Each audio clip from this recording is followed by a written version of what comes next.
নমস্কার বন্ধুরা, welcome to my channel মাঠে ময়দানে অফিসিয়াল। বন্ধুরা, এই ভিডিওতে আমি ইস্ট বেঙ্গল, মোহনবাগান, মোহামেডান এবং ইন্ডিয়ান ফুটবল নিয়ে কিছু আলোচনা করব। তোমরা যারা যারা আমার ভিডিওটা দেখছো, আমার চ্যানেলটা প্লিজ সাবস্ক্রাইব করে নাও ইন্ডিয়ান ফুটবলের এরকম আরও আপডেট পেতে। তো এবার আসি মূল ভিডিওতে। প্রথমেই বলি ইস্ট বেঙ্গল আন্ডার 15 টিমের কথা। তো AIFF জুনিয়র লিগে ইস্ট বেঙ্গল 1-0 গোলে হেরে গেছে ইউনাইটেড স্পোর্টসের কাছে। ম্যাচটা হয়েছিল বেলডাঙ্গার বড়ুয়া যুবক সংঘের মাঠে। একমাত্র গোলটা করেছে ইউনাইটেডের প্রদীপ বাগ। ছোটদের খেলায় কোনোদিন জিত কোনোদিন হার তো থাকবেই, ডেভেলপমেন্টটাই কিন্তু আসল লক্ষ্য।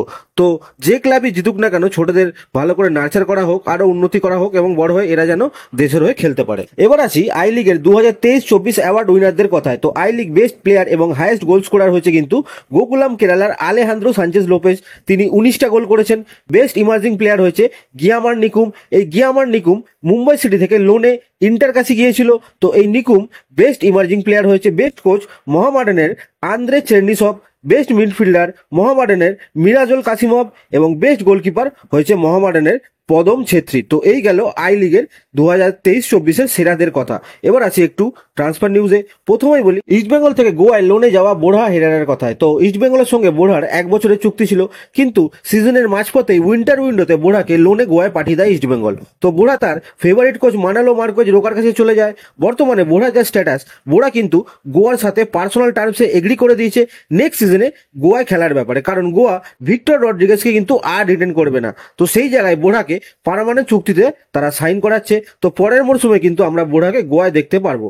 এরপর আসি ডিয়ামান্টাকসের কথায়। তো তোমাদের এর আগেও বলেছিলাম ডিমিট্রিয়াস ডিয়ামান্টাকসকে যে স্যালারিটা অফার করছে কেরালা, সেটা কিন্তু তার মার্কেট ভ্যালুর তুলনায় অনেক কম। ডিয়ামান্টাকস চেয়েছিল কেরালাতেই রিটেন করতে, কিন্তু কেরালা তার পেছনে সেই পরিমাণ অর্থ খরচ করতে চাইছে না।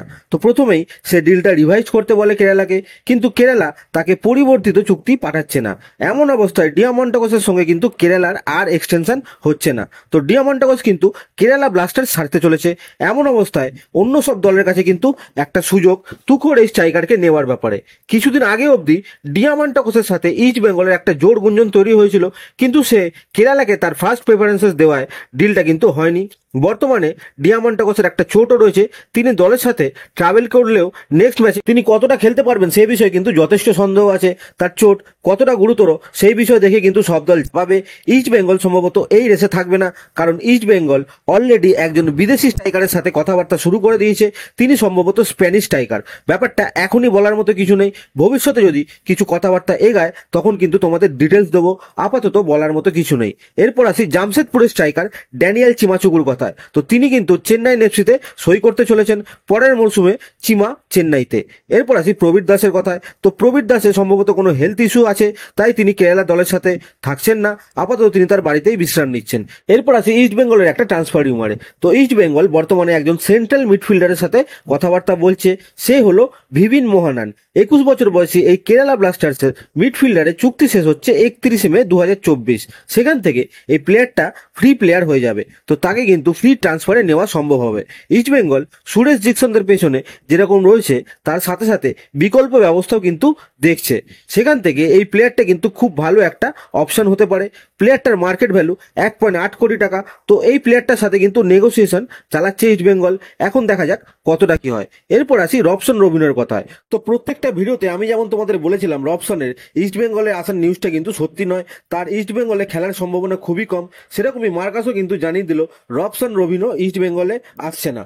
তো এন্ড অফ দ্য স্টোরি। একজন ইস্ট বেঙ্গল সমর্থক মার্কাসকে প্রশ্ন করে রবসন কি বাংলাদেশ ছেড়ে ইস্ট বেঙ্গলে আসবে, তখন মার্কাস জানায় এরকমটা হবে না। তো আমি আগেও বলেছিলাম, এখনো বলছি, একজন লেফট উইঙ্গারকে ইস্ট বেঙ্গল 7 কোটি টাকা দিয়ে নেবে, যেখানে ইস্ট বেঙ্গলের প্রয়োজন একটা স্ট্রাইকার এবং একটা সেন্টার ব্যাক কাম সিডিএম। তো ব্যাপারটা প্রথম থেকে আমি বলেছিলাম ফেক, এবং সেটাই হলো। রবসন রবিনো যাই হোক এবছর ইস্ট বেঙ্গলে আসছে না, পরে কি হবে দেখা যাবে। তো আপাতত এই ভিডিওতে এতটুকুই। দেখা হচ্ছে আবার পরের ভিডিওতে। নমস্কার।